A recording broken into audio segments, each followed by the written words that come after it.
A quick prologue.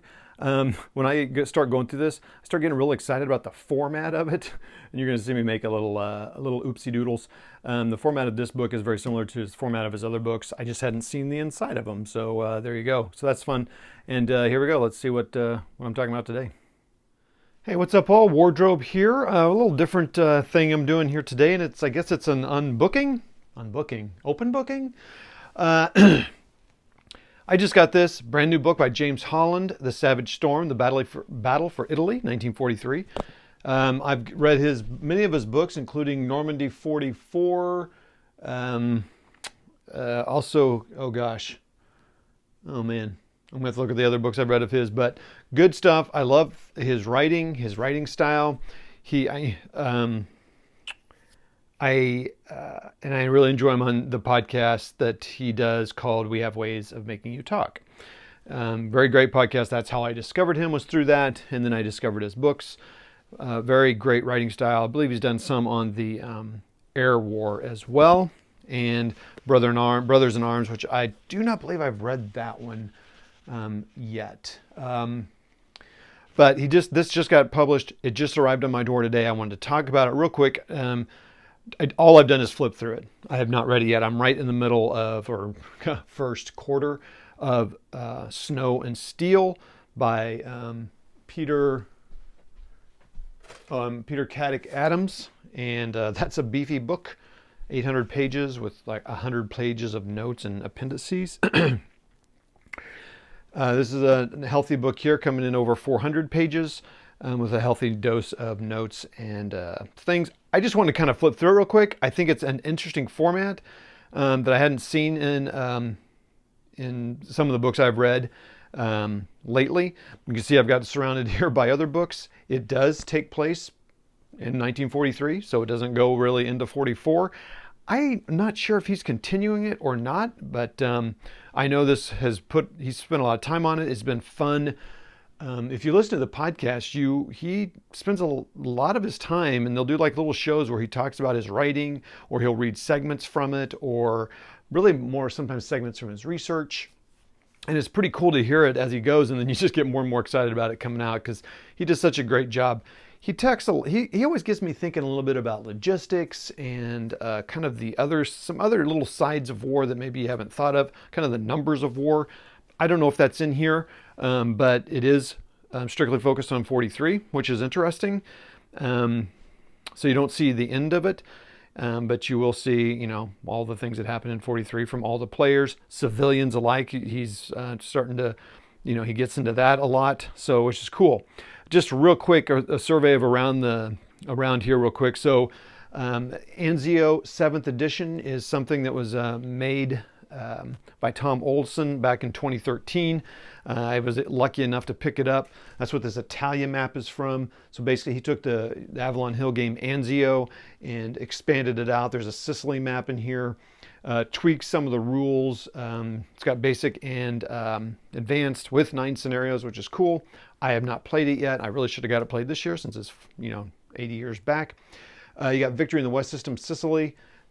Here you've got Bolt Action, the Italy Soft Underbelly campaign book, and Orsona. And if you don't know, but you probably do, this is a miniatures game, board game, and this is Orsona, a module for the advanced squad leader system. You can see I just did an unboxing of this recently. A really long map, and of course there are places where they talk about Orsonia in here. So Orsonia. All right, let me just kind of show some of the things about the book. Again, I just got it. I haven't read it yet, so I can't really give commentary on that, but there are just some features of it that I liked that I had not seen done in other books, and it's kind of interesting. So hold on just a second. First of all, let's take a look at the contents here. I'll just sit here for a moment so you can look at this. I guess I'm kind of looking at this as like I used to view my unboxings. This is a chance for you to flip through it, kind of see. I know you can do look inside the book on Amazon and other places like that, but I'm doing it here, so you can kind of see what it covers. And I'll just kind of, I know it's small, but I can zoom in a little bit. Now this is interesting. The way they did the maps was interesting. So you can see all the maps they've got there. There's Ortona at the bottom, but they're all in the beginning. I won't turn the book around and stuff. I like the terrain. It's cool. So to me, it kind of reminds me of old school maps with the drop shadow box. But anyway, so it's just got a bunch of maps. Now the pictures of the area are great. I mean, this just shows the terrain. This is cool. I know I've seen these in books. I just never seen them all in one. So all the stuff is in the front. It's not scattered throughout. So what's cool about that is that you know where to go to see the maps. So anyway, it keeps going. It's going kind of fast because, obviously it's like, whatever. And there's Ortona, there's Orsonia. This was cool. You've seen this before, kind of the dramatise, the different nationalities. I think this one. Now, this is interesting. One New Zealander. So again, I've seen this before. I just haven't read a book in a long time where I've done this. This looks a lot like that actor that plays in True Detective and Barry and many shows. Anyway, I like this. In alphabetical order by last name. You see the pictures, some civilians. I think it's great. Again, now you know where to go to see the face. Okay, so that's pretty cool. Kind of talks a little bit about his style of writing, what he was thinking about. Talks a little bit about the scale, how he distinguishes the units because there's so many armies represented. He tried to keep it as easy as possible.